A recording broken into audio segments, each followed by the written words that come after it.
예, 이번 시간에는 2020년 8월 22일 시행한 소방 유체 역학 풀이하겠습니다. 자, 문제 21번 나가죠. 자, 대기압 하에서 요 10도씨의 물 2kg이 전부 증발을 해서 요 100도씨 수증기로 되는데 흡수한 그 열량은 얼마인가 물어본 거죠.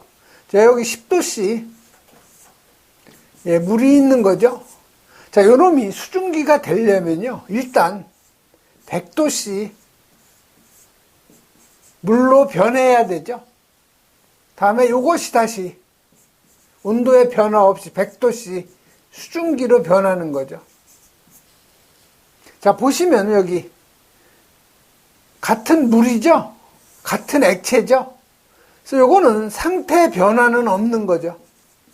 상태 변화는 없고 10도에서 100도로 변했으니까 온도 변화는 있는 거죠. 자, 100도씨 물에서 100도씨 수증기, 여기 보시면 온도 변화는 없는 거죠. 자, 상태는 액체에서 기체가 된 거죠. 그러니까 상태 변화는 있는 거죠. 여기서 필요한 열이, 여기 지금 상태는 변화 없고 온도만 이렇게 변화하는데 필요한 열, 이걸 우리가 현열이라고 하죠. 자, 상태 변화는 있고 온도 변화가 없는 거, 요걸 우리가 잡열이라고 그래요. 그래서 여기서 10도씨 물에서 100도씨 물까지 변하는데 요 필요한 열이 현열인데, 요건 질량에다가 비열에다가 온도 차를 갖다 곱해주면 되는 거죠.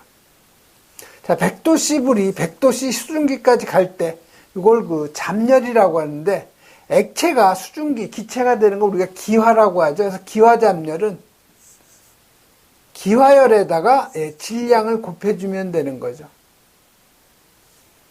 그래서 그대로 이 시계에 여러분이 적용을 하면 돼요. 총 흡수한 열량은 질량에다가 비열에다가 온도차, 여기에다가 그래서 기화니까 기화 잡열에다가 질량을 갖다 곱해주면 되죠. 자, 질량은 얼마로 돼 있어요? 여기 2kg라고 주어져 있죠. 자, 비열은 4.2라고 주어져 있죠. 4.2 kJ이죠. kJ per kg K죠.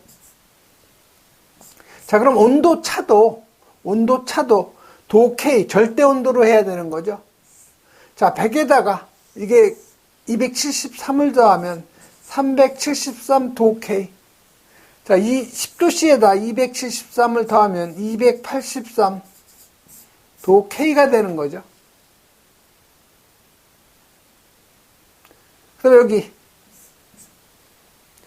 요 물의 기화 잡열, 기화열이죠. 2250 kJ per kg이죠. 자, 여기에다가 질량 2kg을 갖다 곱해주면 되는 거죠. 자, 그러면 여기서 단위를 한번 볼까요? 요 kg 서로 없어지죠. 여기 도 K 서로 없어지죠. 여기도 마찬가지죠. kg 서로 없어지고 kJ만 남는 거죠. 그래서 여러분이 계산을 하면 단위가 여기 kJ만 남는 거죠. 그래서 요거를 갖다 계산을 하면은 5256이 나오는 거죠. 그래서 맞는 답은 바로 요 3번이 바로 맞는 답이죠. 그래서 여러분이 일단 물이 수증기가 되려면 일단 100도씨까지는 가야 되는 거죠. 다음은 문제 22번 가죠.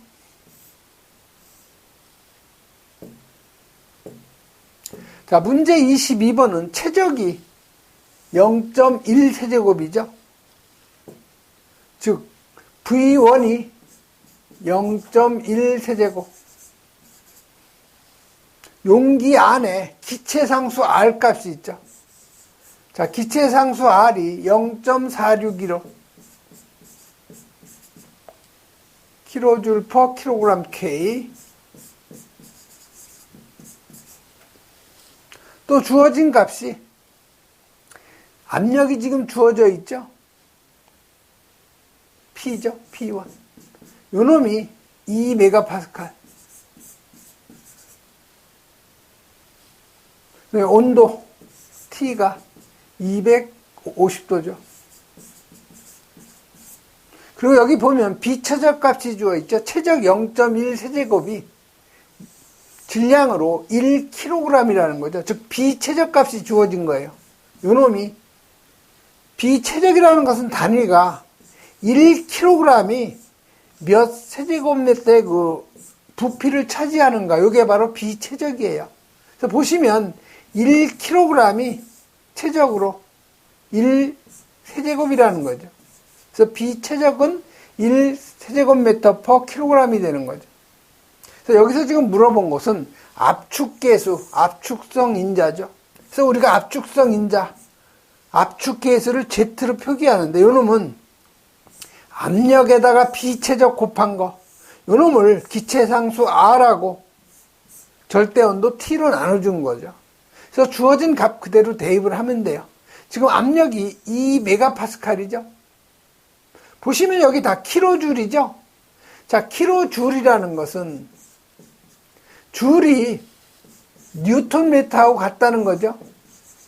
그래서 요거는 킬로 뉴턴 미터하고 같은 얘기예요. 킬로줄이라는 것은.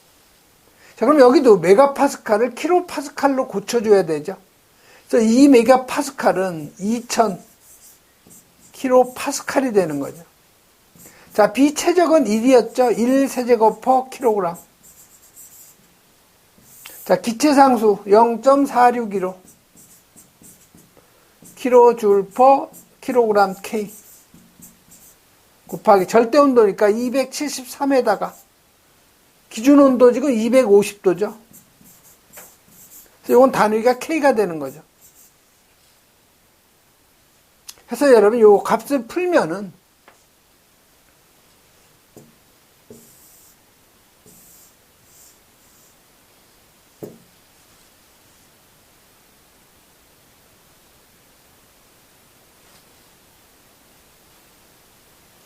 비최적 값이 지금 다르네요.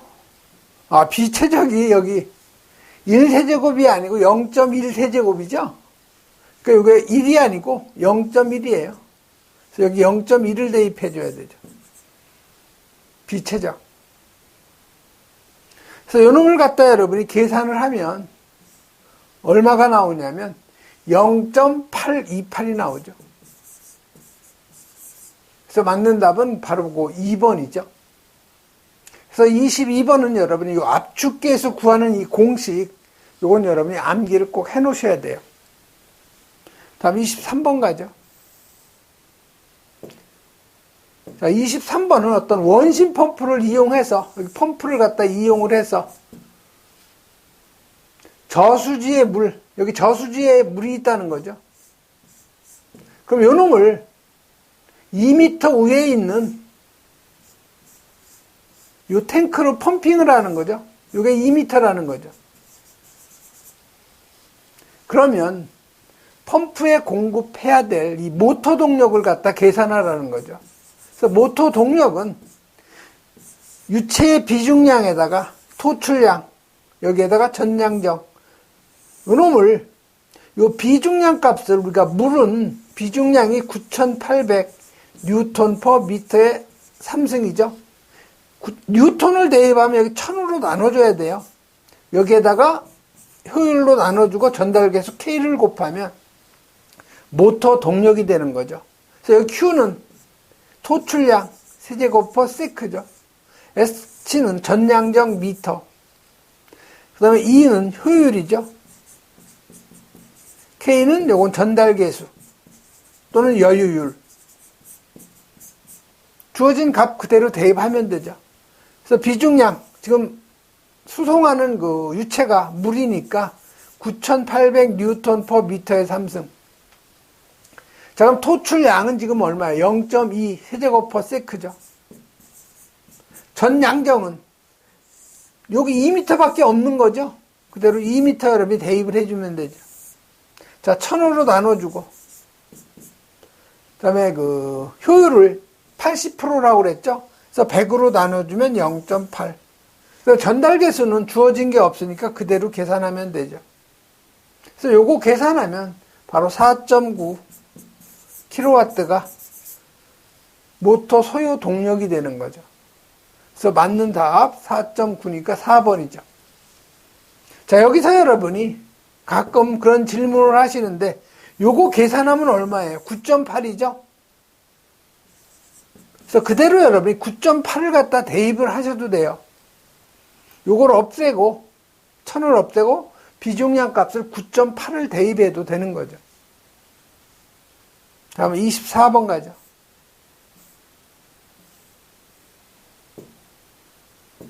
자, 24번은 여기 공 2개를 갖다 실에 매달아 놓고 요 가운데다 공기를 갖다 불어 넣었을 때 요 2개의 요 공이 어떻게 되겠느냐 요걸 물어본 거죠. 자, 2개의 지금 공이 있는 거죠, 여기. 여기로 빠른 공기를 갖다가 불어 넣는 거예요. 그럼 풍속이 생기는 거죠. 그래서 여러분이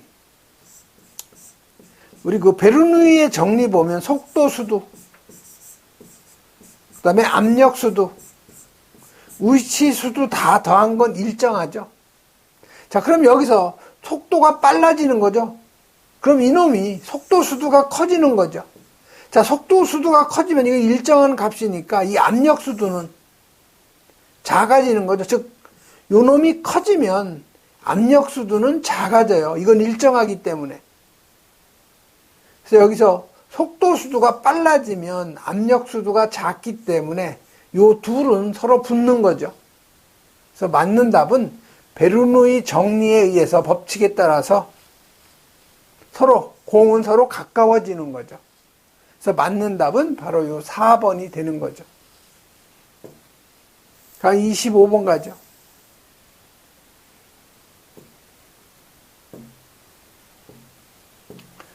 자, 25번은 측류 흐름에서 요 마찰 계수 F는 어떻게 표현할 수 있느냐. 자, 이 측류에서 마찰 손실 계수는요, 64를 뭐로 나눠준 거예요? 레이놀드 수로 나눠준 게 마찰 손실 계수죠. 측류일 경우에. 자, 그럼 레이놀드 수는 점도분의 관경 유속 밀도죠. 자, 그런데 요 동점도라는 거 있죠? 동점도는 이 점도를 밀도로 나눠준 거죠. 그래서 요 놈을 동점도를 대입하면 동점도분의 du가 되는 거죠. 요 놈은 파이 du분의 4q가 되는 거죠. 그래서 지금 그 답란에 보시면 여기 dv로로 했죠? 그래서 지금 이 답란에는 요 u를 v로 표기한 것 뿐이에요. 유속을.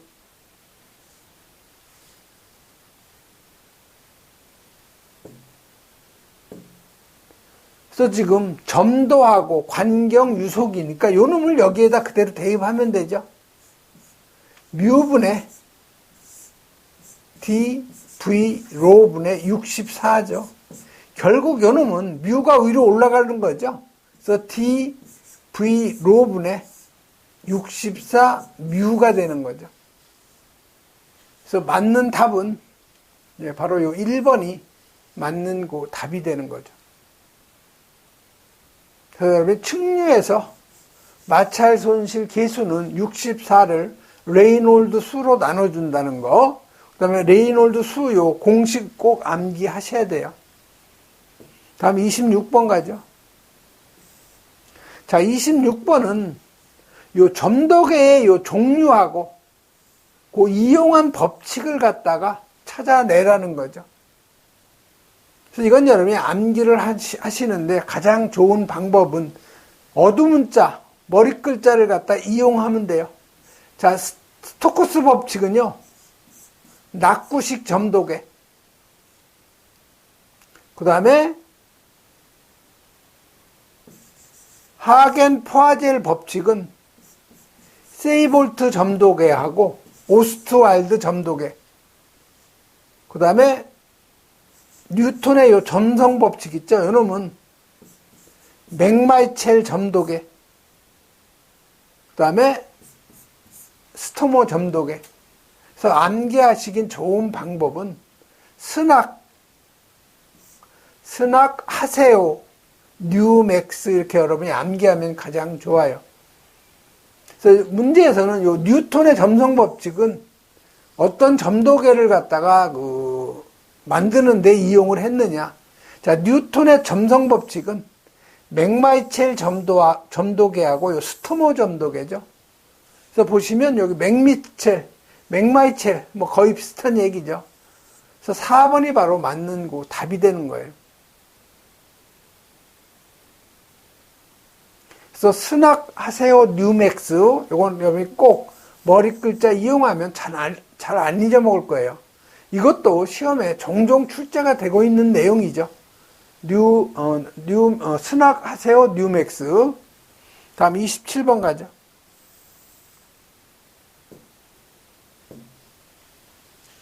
자, 27번은 요 2단식 터보팬인데 N1이 처음 RPM이죠.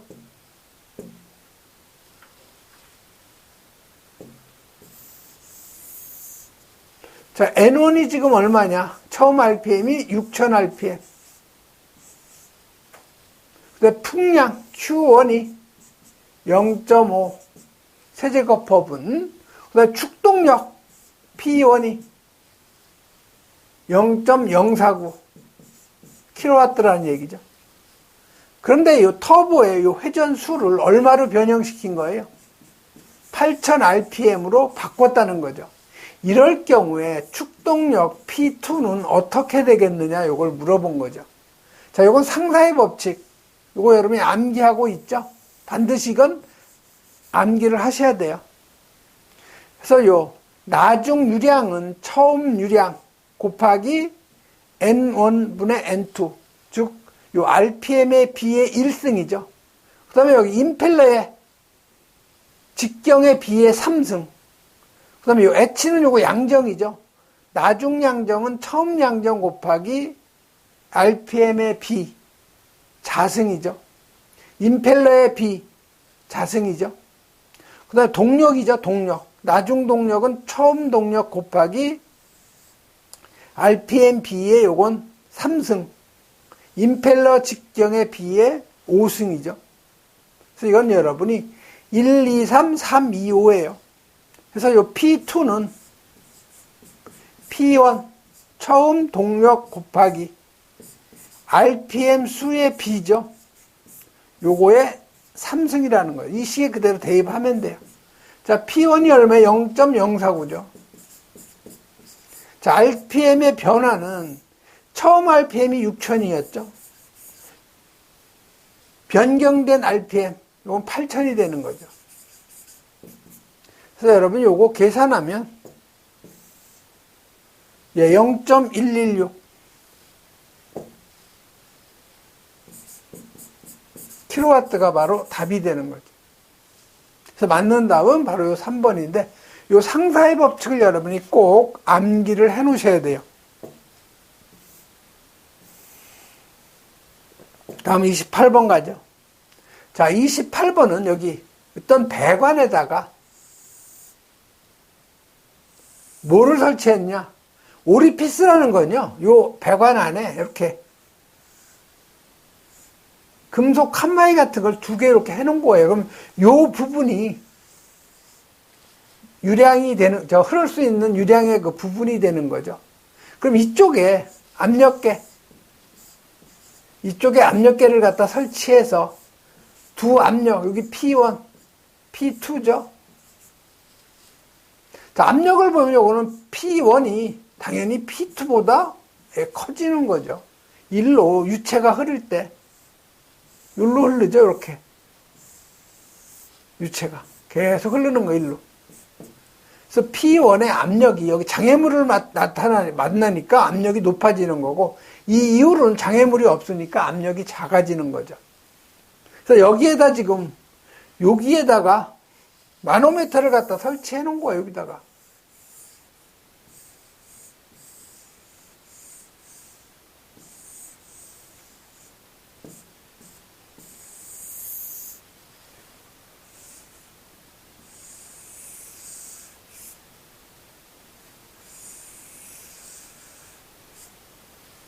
여기 안에 마노미터 속에는 수은이 들어가 있는 거죠.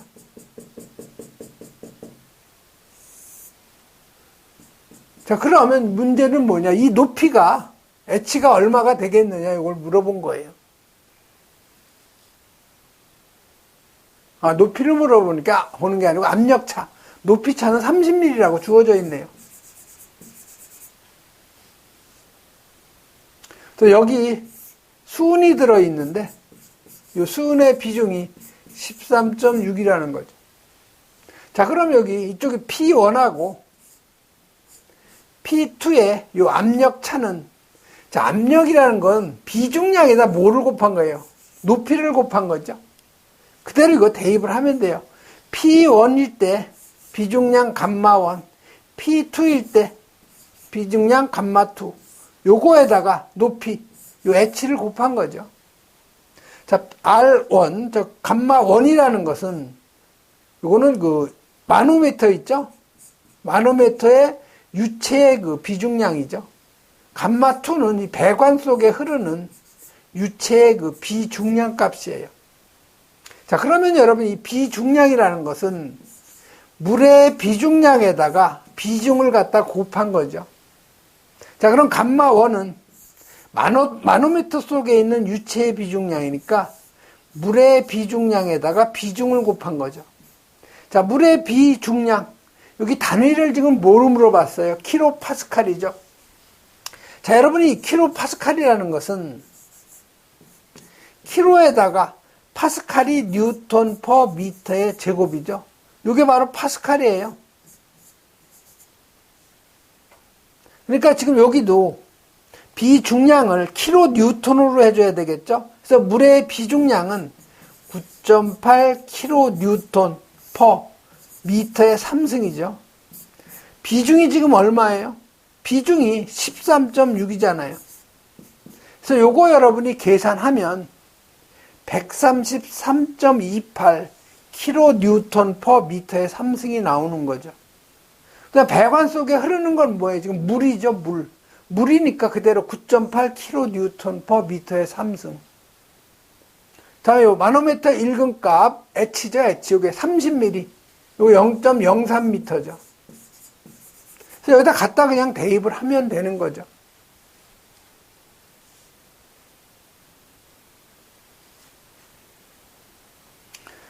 그래서 감마1 수은의 비중량 133.28 킬로뉴턴 퍼 미터의 3승, 물의 비중량 9.8이죠. 그래서 그걸 빼주고 여기에다가 마노메터 읽은 값, R 값, 이게 0.03m죠. 해서 계산하면 3.7 킬로파스칼이 바로 답이 되는 거죠. 그래서 요 2번이 바로 답. 다음 29번 가죠.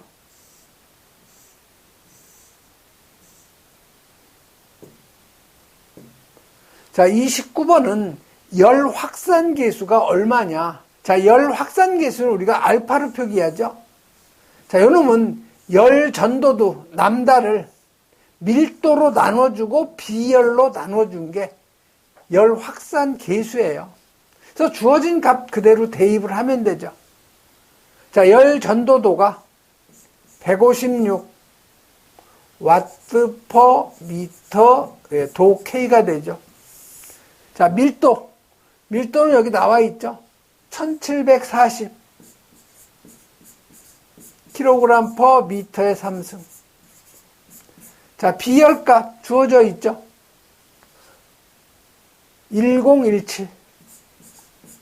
자, 단위는 줄 퍼 킬로그램 K.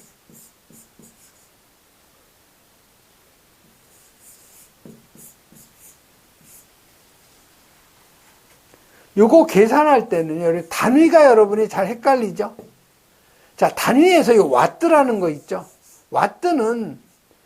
줄 퍼 세크예요. 줄 퍼 세크. 요 놈은 줄 퍼 세크가 되는 거죠. 그래서 단위를 보면요. 삭제를 해보면 요 킬로그램 서로 없어져요. 요 도케이 서로 없어지죠. 이 줄 서로 없어지죠. 요 미터 없어지고 요 놈이 자승이 되죠. 그래서 단위는 미터의 제곱 퍼 세크가 나오는 거죠. 그래서 요거 계산하면 8.81 곱하기 10의 마이너스 5승이죠. 그래서 맞는 답은 요 3번이 맞는 그 답이 되는 거죠. 그래서 이 열 확산계수 구하는 이 공식만 여러분이 꼭 암기하면 풀 수 있는 문제. 다음 30번 가죠. 자, 30번은 어떤 기체를 20도씨에서 등온 압축. 자, 등온이라는 건 뭐예요? 이건 온도 변화가 없다는 거죠. 자, 온도 변화가 없을 때 T가 일정하다는 거죠. 온도가. 이거 보일-샤를의 법칙에서 보일의 법칙이 되는 거죠. P1, V1은 P2, V2가 되는 거죠. 그래서 물어보는 거는 초기 최적하고 비교했을 때 나중 최적은 어떻게 돼요? 즉 V1분의 V2는 어떻게 되느냐? 요걸 지금 물어본 거죠. 자, 그대로 한번 대입을 해보죠. P1은 지금 0.2MPa이죠. 그래서 P1은 0.2MPa 곱하기 V1. 그럼 V1은 모르는 거죠. 자, P2는 1MPa이니까 1 곱하기 V2가 되는 거죠. 자, 그럼 V1분의, 요게 이쪽으로 가는 거죠. V1분의 V2는 요 놈이 요 밑으로 가야 되죠. 1분의 0.2가 되는 거죠. 결국 밑에 우이 다 10을 곱해주면 10분의 2하고 같은 거죠. 결국 5분의 1이 되는 거죠. 그래서 V1분의 V2는 5분의 1로 감소가 되는 거죠. 그래서 맞는 답은 바로 요 3번이 맞는 그 답이 되는 거죠. 그래서 여러분 지금 한 10문제 풀어봤는데 중요한 것은 보면 공식을 암기하느냐 안 하느냐가 굉장히 중요한 거죠. 예, 이번 시간에는 여기까지 하겠습니다.